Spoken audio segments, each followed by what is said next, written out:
So mas busy po siya gawin yon kesa po mamulitika regarding that. At saka matagal-tagal pa po, sinasabi po natin, no, if you consider the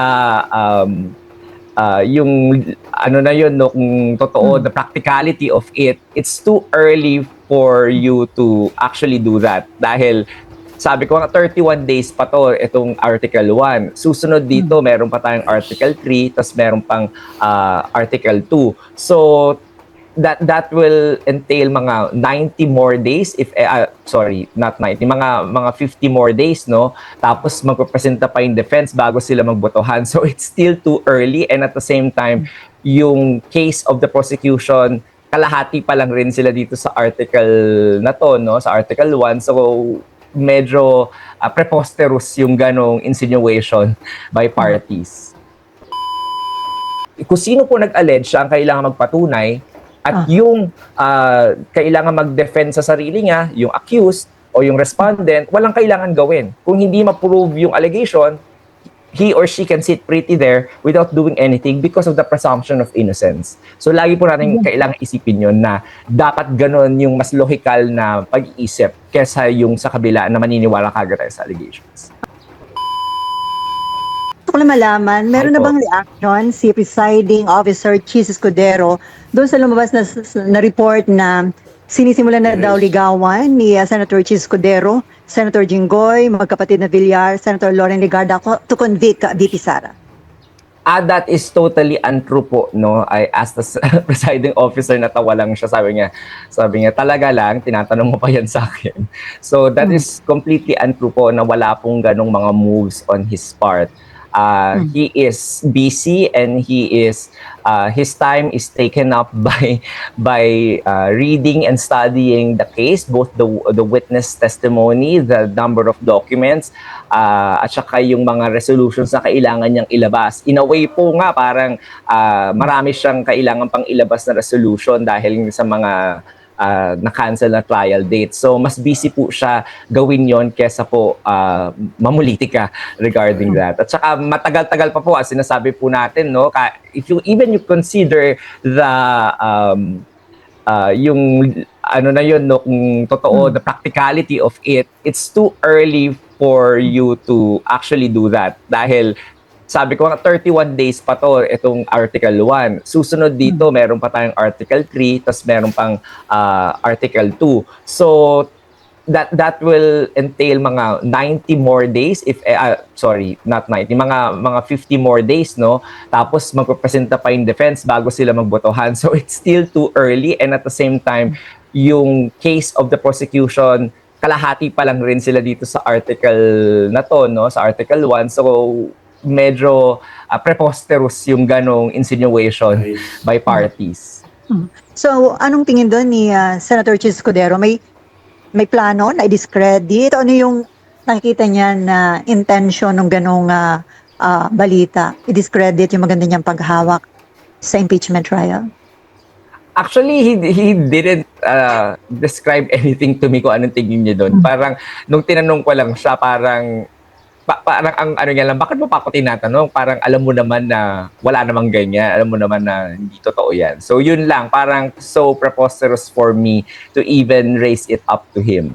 So I think gano'n din yung iniisip niya na parang it's so preposterous na may ganong issue na logically, practically, hindi siya feasible for the meantime, or hindi gagawin ng isang matinong politician to do it this early on.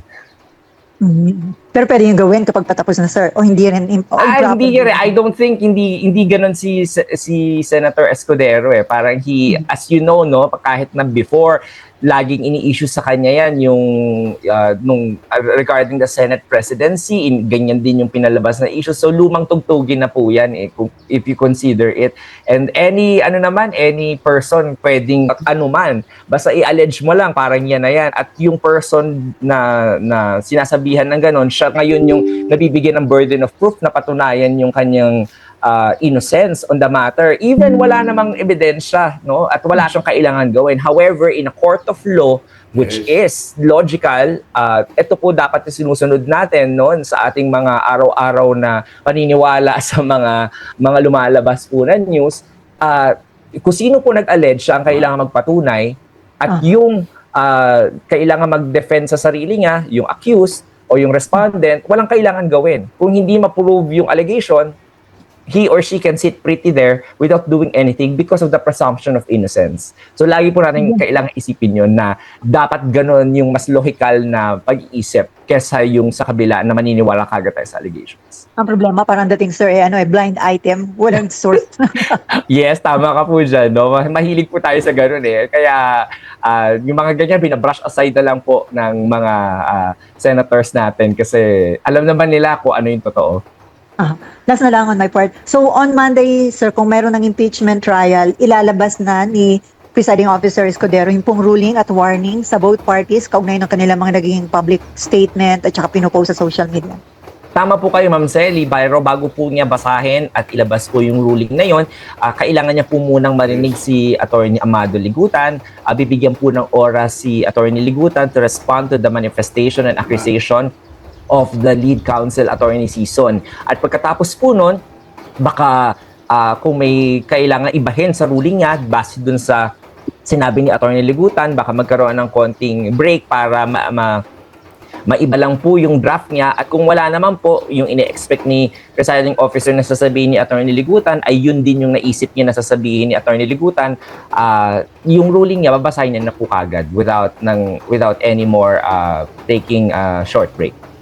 Okay, thank you, attorney. Salamat po. Thank you po, Ma'am Selly. Attorney, papasok po si Ate Nims. Andiyan na po ikaw? Present. Hi. Good morning. Opo, attorney, tungkol dun sa bank and other financial documents that were submitted by the banks, AMLAC and BIR, kailan po yun ipapa-access sa lawyers ng prosecution and Opo, meron na pong si Attorney Bantug, no, yung ating clerk of court, saka si presiding officer, they have already almost completed the inventory at saka po yung pag-examine ng mga, lalo pa yung mga for in-camera examination ni presiding officer, yung mga anti-money laundering council reports po.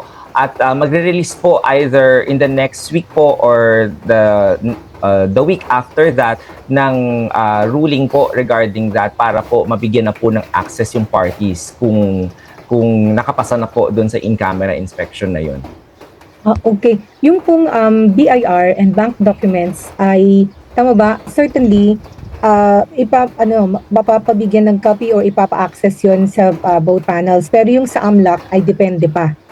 Yes po, opo. Depende po dun sa last na ruling, yung ruling dun sa in-camera kasi kailangan suriin po ni presiding officer isa-isa yung mga reports na yon. Tapos tinanong niya na rin yung representative ng Anti-Money Laundering Council if there are mga madi-disclose ba yung procedure, yung process, kung paano nila nakuha yung mga information na yon, how they were able to investigate these matters, at kung wala naman pong madi-disclose doon sa papel na report po na yon, ipapayagan na po yung both parties to access it. Yun lang po naman yung concern ng presiding officer, kaya siya nag-in camera para po hindi makakuha ng ideya yung mga ibang tao na may mga ginagawang masama kung paano ginagawa ng Anti-Money Laundering Council yung pag-iimbestiga sa ating mga bank records para malaman nila kung ano dun yung sakop ng laundering. Okay. And then, dun po sa access naman, tama ba, hindi naman siya rush kasi dulo pa siya, fourth pa siya na You're correct. itatangkad. For Article 2 po. So, katulad nung timeline natin kanina, it will be at the end of the trial po. So, if we consider it, baka yung Article 2 na yon mag-umpisa na po ng Nobyembre o Desyembre. No? Yun lang po sa end ko, attorney. Thank you. Maraming salamat, Ma'am Nympha. Attorney, si Dexter po. Dex, andiyan ka? Good morning. Good morning, Dex. Sorry, hindi kita nasagot Oo kahapon. nga. Oo. Attorney, balikan ko lang yung issue doon sa mga statement ng prosecution. Paano tinitake ng isang korte, isang impeachment court ito, na yung mga counsel ay tila pinagsasabihan or pinupuna ang naging galaw o anumang ginawa ng mga senator judge sa isang trial? Dexter, unang-una, hindi ko alam ano yung pinapatunguhan mong statement kasi maraming statement sila, no? Araw-araw yata nagpe-press Oo. briefing Kaugnay sila, po no? So, ito- hindi ko alam yung specific na statement na yun, no? Kaugnay ito doon sa pagpuna nila na dapat daw ang isang senator judge dahil nasa konstitusyon kailangan dumalo personally doon sa trial at hindi yung nagmo-monitor lang doon sa isang sulok outside the courtroom.